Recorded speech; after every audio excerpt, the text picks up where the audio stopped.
After that night, I got pregnant with double, from a CEO with no heirs and discovered true love. Ugh.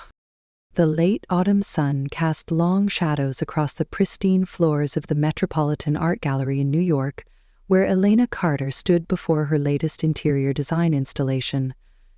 At 32, she had already made a name for herself in San Francisco's competitive design world, known for transforming ordinary spaces into extraordinary sanctuaries. Her signature style blended modern minimalism with unexpected touches of warmth and whimsy, earning her recognition as one of the West Coast's most innovative designers. Tonight's exhibition, Spaces That Speak, showcased the work of America's top 10 emerging interior designers. Elena's installation, a meditation room that seamlessly merged Japanese Zen principles with California coastal elements, had already drawn considerable attention from the city's elite. "The way you've captured light here," a deep voice observed behind her, "it's almost as if the room breathes." Elena turned, finding herself face to face with Nathaniel Blake. Even if she hadn't recognized him from countless magazine covers, his presence would have commanded attention. At 6'2", with steel-gray eyes and dark hair threaded with silver at the temples, he cut an impressive figure in his perfectly tailored charcoal suit. The notorious real estate investor was known as much for his ruthless business acumen as for his ability to transform struggling properties into luxury landmarks. "The light was my starting point," Elena replied, maintaining her composure despite her racing heart. "I believe spaces should evolve throughout the day, offering different experiences as the light changes." "Interesting."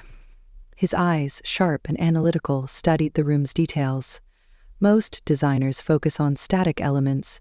Your approach is more dynamic?" "Life isn't static, Mr. Blake. Why should our environments be?" A slight smile tugged at the corner of his mouth. "Nathaniel, please. And you're Elena Carter. Your reputation precedes you." "All good things, I hope." She matched his smile with one of her own, professional but warm. "Your renovation of the Pacific Heights Victorian made quite an impression. Converting a historical property while maintaining its soul, that's no small feat." Elena felt a flutter of pride. That project had been her breakthrough, transforming a dilapidated Victorian mansion into a modern masterpiece while preserving its historical essence. "You follow residential renovations?" "I follow talent," he replied simply. "And innovation. Both seem to find their way into your work." Their conversation was interrupted by the arrival of other guests, but something had shifted in the air between them. Elena found herself hyper-aware of his presence as he moved through the gallery, noting how he stopped longest at her installation, taking in every detail with those penetrating eyes. Later, as the evening wound down, he approached her again. "Have dinner with me tomorrow," he said, his directness catching her off guard. "I have a property I'd like to discuss with you." "I'm flying back to San Francisco in the morning," Elena replied, though something in her wished she wasn't. "Change it." He handed her his card, heavy stock with embossed lettering. "I never mix business with pleasure, Elena, but I'm willing to make an exception for you." Before she could respond, he was gone, leaving her with his card and the lingering scent of his cologne, something expensive and subtle, like aged wood and sea air. Elena stood in the now quiet gallery, her fingers tracing the raised letters on his card. Nathaniel Blake was known for his cold efficiency, his ability to see properties as nothing more than investments to be maximized. Yet there had been something in his eyes when he looked at her work, a flash of genuine appreciation, perhaps even wonder. Her phone buzzed with a text from her assistant. "Last flight to SF tomorrow is at 9 p.m. Should I change your booking?" Elena looked at the card again, then at her installation. The light had shifted, casting new shadows, revealing new aspects of the space. Perhaps it was time to embrace the dynamic nature she so often preached about. "Yes," she typed back, "change it." Little did she know that simple decision would alter the course of her carefully planned life in ways she could never have imagined. The restaurant Nathaniel chose for their dinner was an exclusive penthouse establishment, offering breathtaking views of Manhattan's skyline. Alina arrived precisely at 8, wearing a deep burgundy wrap dress that made her olive skin glow. She found him already waiting, his usual corporate armor replaced by a casual black sweater that somehow made him look more imposing. "You changed your flight," he noted, standing to greet her. His hand brushed her lower back as he guided her to their table, the touch brief but electric. "I'm curious by nature," Elena replied, settling into her chair. "Though I have to admit, I'm wondering why New York's most prominent real estate investor is interested in a San Francisco designer. Perhaps I'm not here as an investor." His eyes met hers over the rim of his wineglass. "Perhaps I'm here as a man who's intrigued by a woman who understands the power of empty spaces." The waiter appeared with champagne, and their conversation flowed easily. Elena found herself drawn to the unexpected depth beneath Nathaniel's controlled exterior. He spoke passionately about architecture, about the responsibility of creating spaces that influence people's lives. "Tell me about your biggest failure," she challenged him suddenly, surprising herself with her boldness. A shadow crossed his face, and for a moment she thought he wouldn't answer. Then he leaned forward, his voice dropping. 5 years ago, I had a chance to save a historic theater in Chicago. The numbers didn't work, so I let it go. It was demolished, replaced with luxury condos. Profitable, but— He paused, swirling his wine. "I drive past that spot sometimes, and all I see is what was lost. The soul of the place, the memories it held." "That bothers you," Elena observed softly. "It taught me something. Success isn't just about numbers. Sometimes value can't be calculated on a spreadsheet." Their eyes locked, and Elena felt something shift between them. This wasn't the cold, calculating businessman she'd read about. This was a man who understood loss, who carried regrets beneath his success. After dinner, he suggested a walk through the rooftop garden. The October air was crisp, carrying the faint scent of approaching winter. They stopped at the edge, looking out over the glittering city. "I have a proposition for you," Nathaniel said, turning to face her. "I'm renovating a boutique hotel in San Francisco. The designer I hired. Their vision doesn't match what I'm looking for.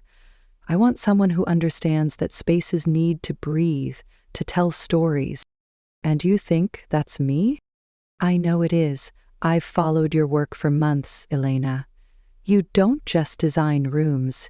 You create experiences." She studied his face in the moonlight, noting the intensity in his eyes.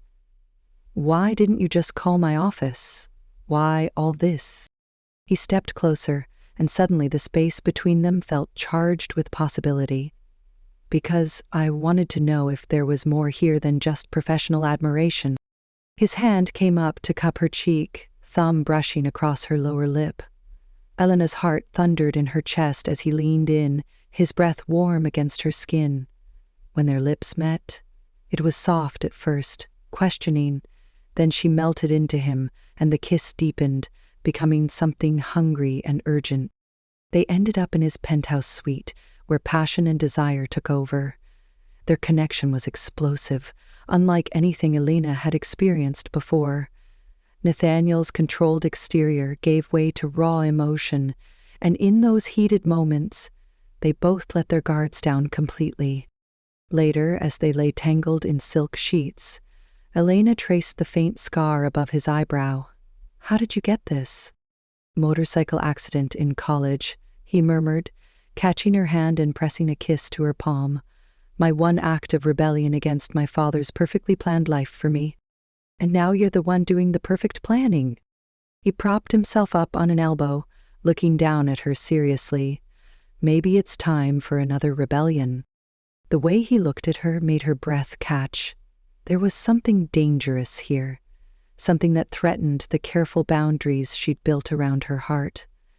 Elena had worked too hard to build her career, to risk it all for a night of passion, no matter how extraordinary. As if reading her thoughts, Nathaniel pulled her closer. "Stay," he whispered against her hair. "Just until morning. We can figure out the rest tomorrow." Elena knew she should leave, should maintain professional distance. Instead, she found herself curling into his warmth, letting the steady beat of his heart lull her to sleep. In that moment, neither of them could have known that their lives were about to change forever, that this night would set in motion events that would challenge everything they thought they knew about love, success, and the price of playing it safe. 4 weeks later, Alina sat in her San Francisco bathroom, staring at 3 pregnancy tests, all displaying the same unmistakable result: positive. Her hands trembled as she reached for her phone, checking the calendar again. The night with Nathaniel had been their only encounter, yet it had left her with far more than just memories. Since that night, their communication had been primarily professional. The hotel project was moving forward, with Elena's team already deep into the design phase. Nathaniel had been respectful, maintaining a careful distance while still showing obvious interest in her work. Now, everything was about to change. Her phone buzzed a text from him: "Meeting with the contractors tomorrow, flying in this afternoon, dinner?" Elena pressed her forehead against the cool bathroom mirror, trying to steady her racing thoughts. How do you tell a man like Nathaniel Blake, who plans everything to the smallest detail, that his carefully controlled life was about to be completely disrupted? "We need to talk," she typed back, then added, "privately." His response was immediate. "My suite at the St. Regis, 7 p.m. The day passed in a blur of nausea and anxiety. Elena moved through her meetings mechanically, her mind constantly wandering to the evening ahead. By the time she arrived at the St. Regis, her heart was pounding so hard she could barely breathe. Nathaniel opened the door before she could knock, looking as immaculate as ever in a light gray suit that matched his eyes. "Elena," he said softly, stepping aside to let her in. "I've been thinking about you." "Nathaniel, she started, but he held up a hand. "Let me say something first." He moved to the bar, pouring water into 2 crystal glasses. "These past weeks, trying to maintain professional distance, it's been challenging. I find myself thinking about that night, about you, more than I should." Elena accepted the water with shaking hands. "There's something I need to tell you." He must have noticed the tremor in her voice, because his expression shifted from warm to concern. "What's wrong?" "I'm pregnant." The words hung in the air between them. Nathaniel's face went completely still, his CEO mask sliding into place. He set his glass down with deliberate care. "You're certain?" 3 tests, and yes, it's yours. There hasn't been anyone else." He nodded slowly, his analytical mind visibly processing this new information. "All right, we can handle this. We'll get married, of course. I have a house in Pacific Heights that would be perfect for a family. We can—" "Married?" Elena cut him off, anger suddenly flaring through her anxiety. "That's your solution? A convenient arrangement?" "It's the logical step," he said, his voice maddeningly reasonable. "The child deserves stability, a proper family structure. We're both successful, compatible. It makes sense." "Makes sense?" Elena set her glass down hard enough that water sloshed over the rim. "This isn't a business merger, Nathaniel. This is a life. Lives, actually. I'm carrying twins." His eyes widened slightly at this new information, but he quickly recovered. "All the more reason to approach this practically. I can provide everything you and the children would need: financial security, social standing." "What about love?" Elena's voice cracked on the word. "What about building a relationship based on genuine feelings rather than obligation?" "Melania." He stepped closer, reaching for her hand, but she pulled away. "No, I won't trap you in a marriage of convenience, and I won't let my children grow up thinking that's what love looks like." She straightened her spine, channeling all her strength. "I'm keeping them, but I don't expect anything from you. You can be as involved as you want to be, but don't think you can solve this like one of your business problems." "You can't possibly think I'd abandon my own children," he said, an edge of anger finally breaking through his controlled exterior, "or that I'd let you handle this alone. That's not what I'm saying. I'm saying I won't accept a marriage proposal born from duty rather than love. She moved toward the door, needing to escape before her emotions overwhelmed her. I need time to process this, and so do you. Think about what you really want, Nathaniel, not just what you think you should do. Elena, wait. He reached for her again, but she was already opening the door. I have a doctor's appointment next week. I'll send you the details if you want to be there. But please, don't contact me until you've really thought about what kind of relationship you want with me and with these babies. In the elevator, Elena finally let her tears fall. Her hand drifted to her still flat stomach, where 2 tiny lives were growing, oblivious to the turmoil surrounding them. She had built her career on creating perfect spaces, on controlling every detail to achieve harmony. Now her own life was spinning into beautiful chaos, and for once, she couldn't design her way out of it. Her phone buzzed again as she reached the lobby. Nathaniel, at least let me drive you home. No, she typed back. I need space to think, and so do you. As her Uber pulled away from the hotel, Elena caught a glimpse of Nathaniel standing at his suite window, watching her leave. The sight made her heart ache, but she forced herself to look forward. Whatever happened next, she needed to be strong, not just for herself anymore, but for the 2 precious lives she carried. The following months transformed Elena's life in ways she never imagined. As her body changed to accommodate her growing twins, her design perspective evolved too. She found herself drawn to creating spaces that balanced strength with softness, just as she was learning to do in her own life. The Pacific Heights Hotel project, ironically, became her sanctuary. Elena threw herself into the work, channeling her emotional turmoil into creating something extraordinary. Her design concept centered around the theme of metamorphosis, each floor representing different stages of transformation, from chrysalis to flight. You're glowing, her assistant Maya remarked one morning as Elena reviewed fabric samples for the hotel's presidential suite. Pregnancy suits you, even if the circumstances are complicated. Elena smiled, running her hand over her now visible bump. At 4 months, she was carrying high and proud, her twins making their presence known. Life rarely gives us what we expect, Maya. Sometimes it gives us what we need instead. The media had caught wind of her pregnancy, of course. Being linked to Nathaniel Blake meant scrutiny was inevitable. Speculation ran wild about their relationship, but Elena maintained her dignity and privacy, focusing instead on building her brand and preparing for motherhood. Nathaniel, true to his word, hadn't disappeared.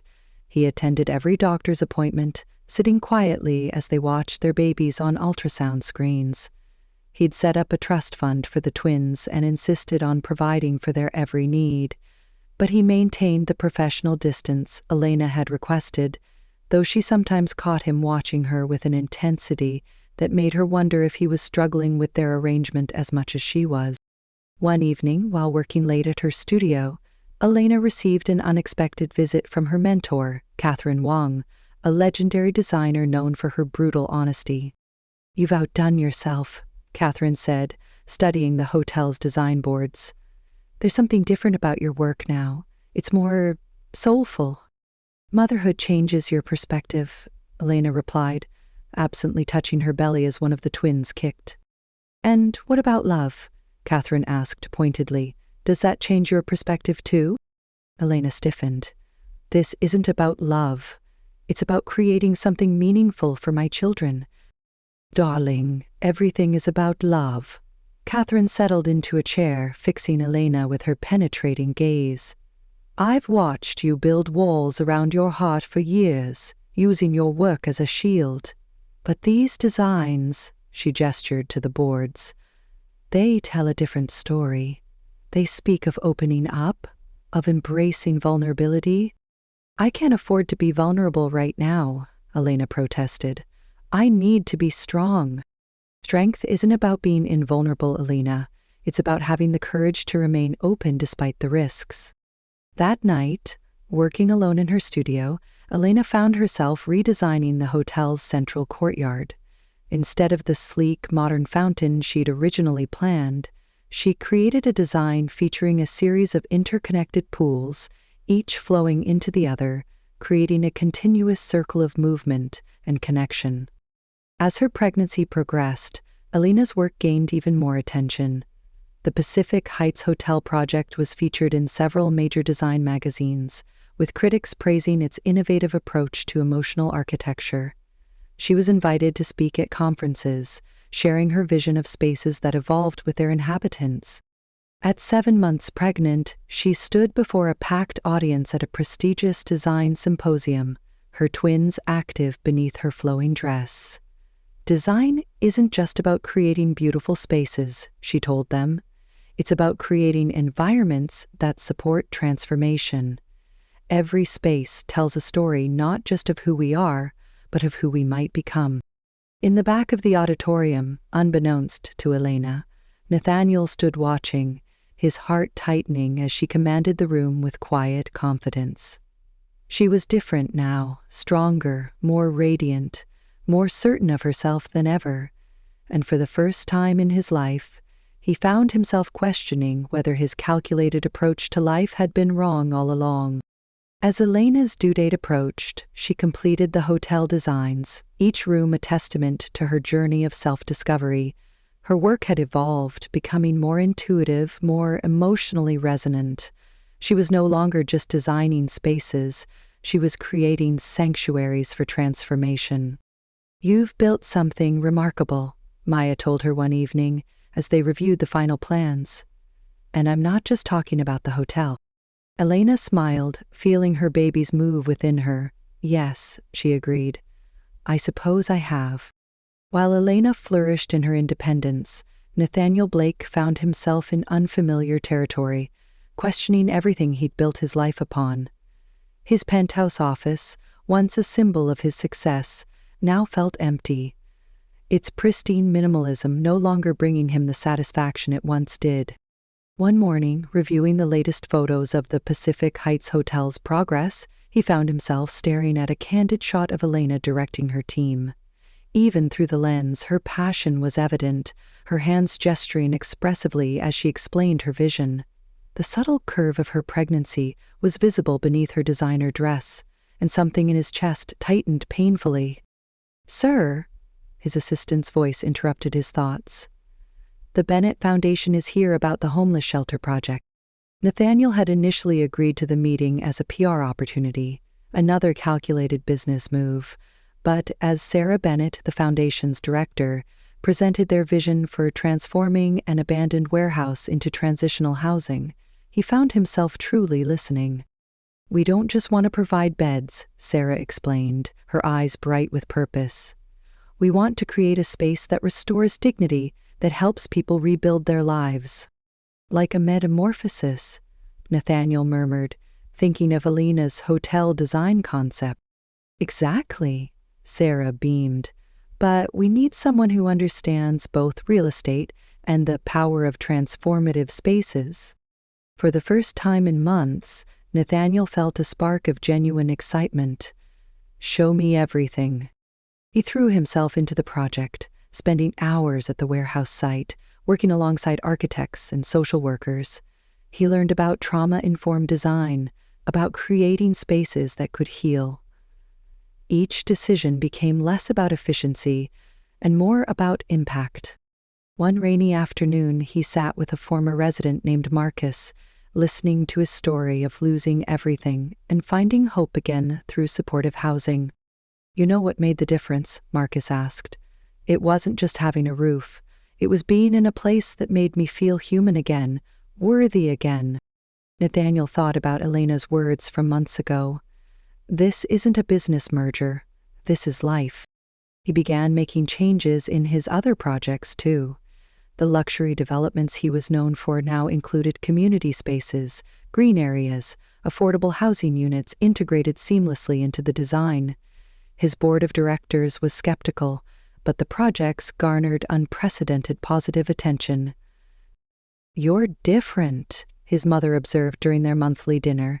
"Less rigid." Nathaniel adjusted his tie, a nervous habit from childhood. "I'm learning that there's more to success than profit margins." "Does this have anything to do with Elena Carter and my future grandchildren?" He met his mother's knowing gaze. Everything has to do with them. I offered her what I thought was right: stability, security, a practical solution, but she wanted more. She deserved more. And now? Now I understand what she meant. Love isn't a business transaction. He struggled to find the words. It's more like what she does with her designs. It's creating space for growth, for change, for possibility. His mother reached across the table, squeezing his hand. Finally, my son. Finally. The next day, Nathaniel did something unprecedented. He canceled all his meetings and spent the day walking through various properties he'd developed over the years. In each building, he saw missed opportunities for connection, for creating something meaningful beyond luxury and profit. That evening, he found himself outside Elena's design studio. Through the window, he could see her working late, one hand resting on her pregnant belly as she studied design boards. She looked tired but radiant, completely absorbed in her work. He didn't go in. Instead, he took out his phone and made a call to Sarah Bennett. "The shelter project," he said. "I want to bring in a design consultant, someone who understands how to create spaces that transform lives." "Do you have someone in mind?" Sarah asked. "Yes," he replied, watching Elena through the window. "But first, I need to transform myself." He walked away into the San Francisco night, his mind already forming plans, not the rigid, profit-focused strategies of his past, but something new, something that might prove to Elena and to himself that he had finally learned what truly mattered. The Pacific Heights Hotel's grand opening was scheduled for a cool September evening, exactly 8 months after Elena first discovered her pregnancy. At 7.5 months pregnant with twins, she had chosen a flowing midnight blue gown that elegantly accommodated her growing belly while maintaining her signature sophistication. The hotel's transformation was nothing short of magnificent. Each space told a story, from the light-filled atrium with its interconnected pools to the thoughtfully designed suites that seemed to anticipate their guests' every need. But it was the previously unplanned 10th floor that had become the talk of the industry, a mysterious space that Elena had kept under wraps throughout the development. "Ms. Carter," a junior designer approached her nervously. There's something you need to see on the 10th floor." Elena frowned. The 10th floor wasn't scheduled to open until tomorrow. "What's wrong?" "Nothing's wrong, exactly. It's just different."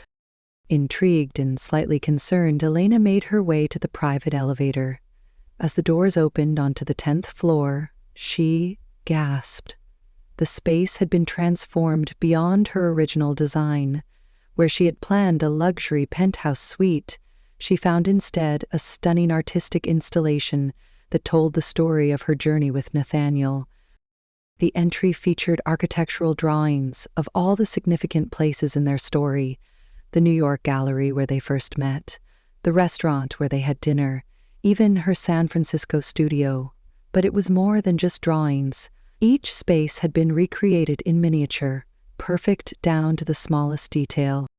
"I had help from your team," Nathaniel's voice came from behind her. "They're surprisingly loyal to you, but they understood what I was trying to do." Elena turned slowly, her hand instinctively cradling her belly. Nathaniel stood there, looking both powerful and vulnerable in his bespoke suit, his eyes fixed on her with an intensity that made her breath catch. "What are you trying to do?" she asked softly. He stepped forward, gesturing to the space around them. "I'm learning to speak your language. You've always understood that spaces tell stories. This is our story, Elena. Not the practical, businesslike version I tried to impose, but the real one." He led her through the installation, past photographs and artifacts that captured their journey. There were ultrasound images of the twins, design sketches from her work on the hotel, and documentation of Nathaniel's shelter project. "I've spent these months learning what you tried to tell me that night," he continued, "about love being more than arrangement, about life being more than calculations. The shelter project, it changed me. Or rather, it helped me become who I should have been all along." They reached the final room and Alina's eyes filled with tears. It was an exact replica of her grandmother's kitchen, the place where she had first discovered her love for design as a child. "How did you know about this place?" she whispered. "I talked to your family. Your mother showed me photos, told me how you used to rearrange the furniture constantly, trying to create the perfect flow." He took her hands in his. "You understand something I'm only beginning to learn, that spaces aren't just about function. They're about feeling, about possibility, about love." Elena felt the twins kick, as if responding to the emotion in his voice. "Nathaniel, I'm not here to propose marriage again," he said quickly. "At least, not yet. I'm here to propose something else. A partnership, not just in business or parenthood, but in life. I want to build something real with you, Elena. Something that grows naturally, like your designs."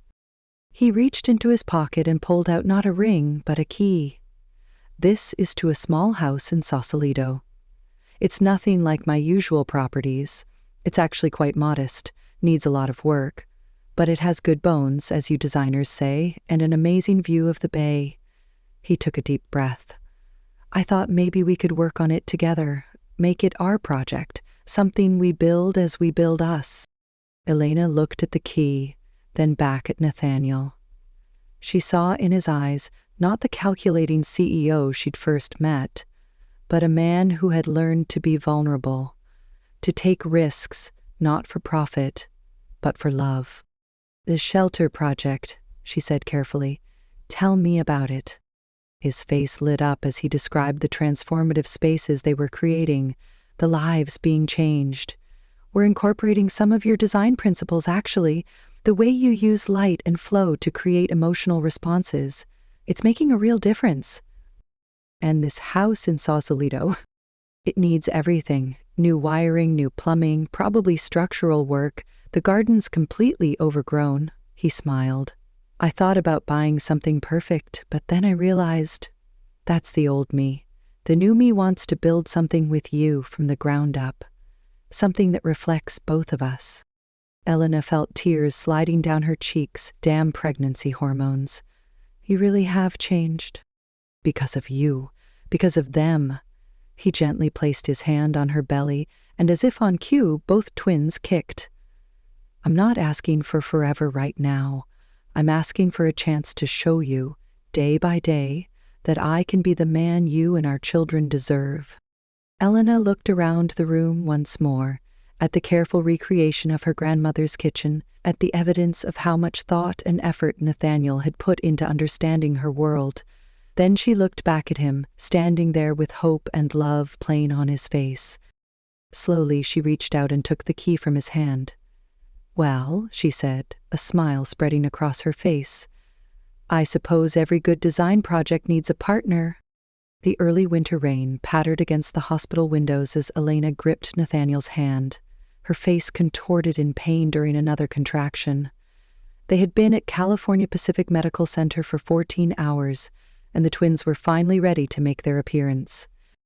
"You're doing amazingly," Nathaniel murmured, wiping her forehead with a cool cloth. Gone was his usual polished appearance. His sleeves were rolled up, his hair disheveled from running his hands through it countless times in worry. "Tell me about the house again," Elena gasped between contractions. "Distract me." "The contractors started on the foundation work yesterday," he began, maintaining his calm tone despite his racing heart. "The garden cleanup revealed an old stone path we didn't know existed, and that bay window you wanted in the nursery? They found the perfect antique frame that matches the house's original architecture." Another contraction hit, stronger this time. Elena squeezed his hand so hard he winced, but he didn't pull away. The past 6 weeks since the hotel opening had been a whirlwind of careful steps toward each other, of working together on their Sausalito project, of building trust through small moments and shared dreams. "Almost there, Miss Carter," the doctor announced. "I can see the first baby's head." 20 minutes later, the room filled with the strong cry of their daughter, followed 3 minutes after by the equally robust wails of their son. Elena collapsed back against the pillows, exhausted but radiant, as the nurses cleaned and checked the twins. "They're perfect," Nathaniel whispered, his voice thick with emotion as he held their daughter for the first time. She had Elena's olive skin and his gray eyes, a beautiful blend of them both. Their son, cradled in Elena's arms, had a head full of dark hair and his mother's determined expression. "Welcome to the world, Sophia Grace and Alexander James," Elena said softly, touching each tiny face. They had chosen names that honored both families while giving their children their own unique identities. As the twins were taken for their final checks, Nathaniel sat on the edge of Elena's bed, taking her hand in his. "I have something for you," he said, reaching into his pocket. "Not a ring," he added quickly, seeing her expression. "Something else." He pulled out a small USB drive. "What's this?" Elena asked, curious despite her exhaustion. "The final plans for the shelter project. I want you to be the lead designer." He paused, gathering his thoughts. "These past months, working on the house together, I've watched you create spaces that feel like home from the moment you step into them. The shelter needs that. These people need more than just walls and a roof.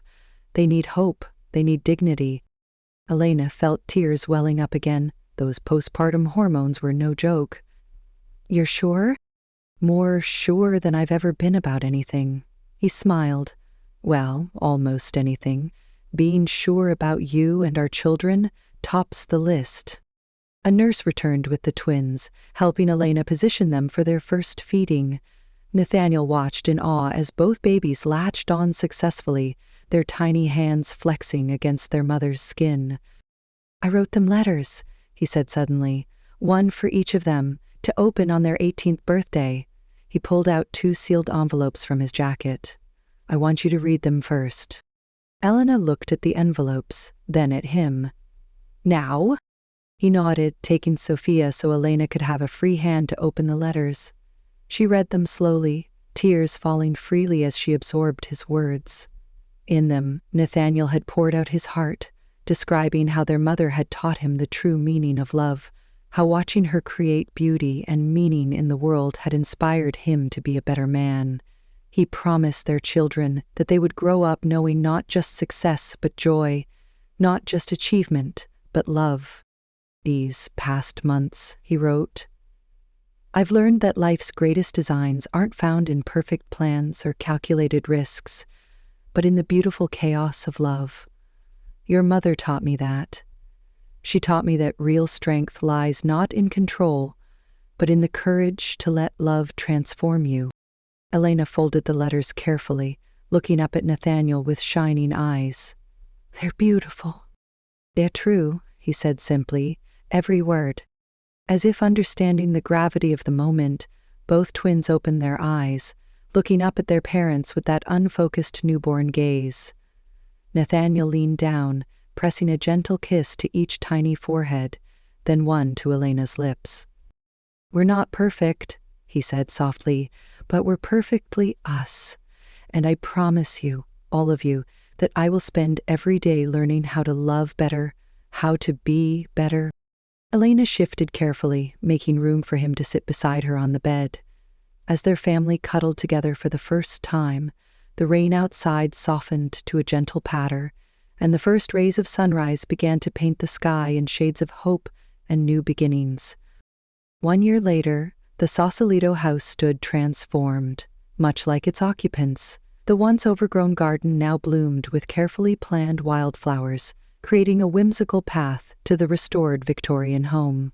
Inside, Elena's design genius had merged seamlessly with Nathaniel's appreciation for historical architecture, creating spaces that felt both elegant and lived in. The twins' first birthday party was in full swing in the backyard.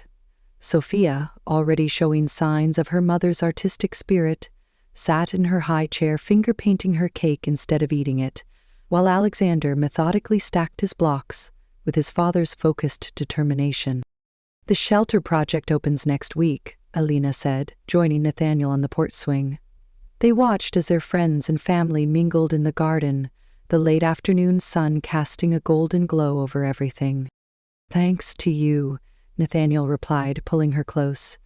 Your design has already inspired 3 other cities to adopt similar models.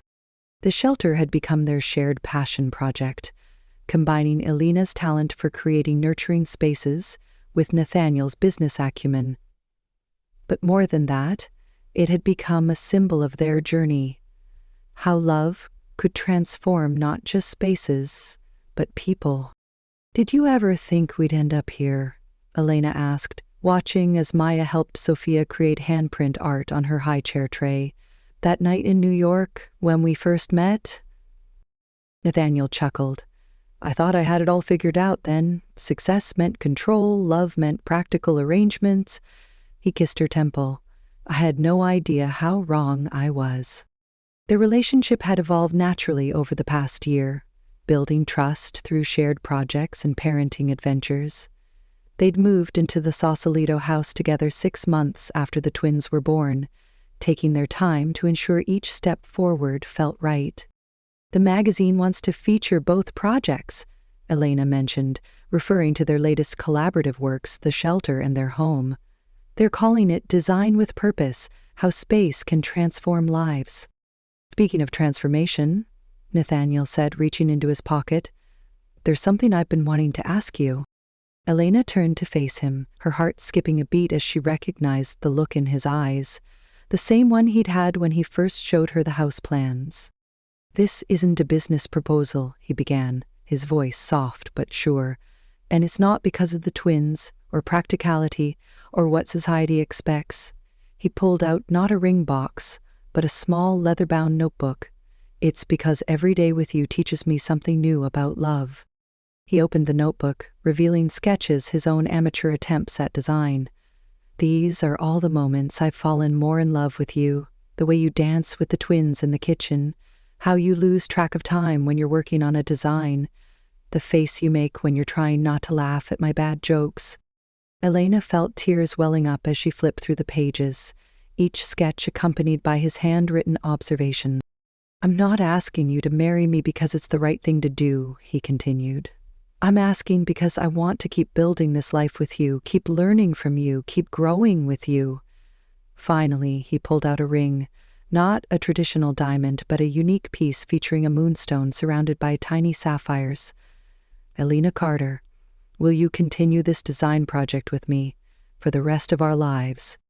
Before she could answer, a squeal from Sophia drew their attention. Their daughter had managed to cover herself completely in cake frosting, while Alexander watched with what could only be described as his father's disapproving expression. Elena laughed, the sound full of joy and love. "Yes," she said, turning back to Nathaniel. "Yes to all of it, the mess, the beauty, the continuous renovation of our lives together." As he slipped the ring onto her finger, their friends and family burst into applause. Apparently everyone had been in on the plan. The twins, picking up on the excitement, added their own happy babbles to the celebration. Later that evening, after the guests had left and the twins were asleep, Elena and Nathaniel stood in their garden watching the sunset over the bay. "You know what makes a design truly perfect?" Elena asked, leaning into his embrace. "What's that?" "Room to grow, space to change, and the courage to let love guide the way." Nathaniel smiled, thinking of how far they'd come from that first meeting in New York. "Then I'd say we've created something pretty perfect together." As the stars began to appear above them, they stood in their garden, surrounded by the life they'd built together, not perfect in the conventional sense, but perfect for them. Their story had become more than either could have designed alone, proving that sometimes the most beautiful creations come from letting love lead the way.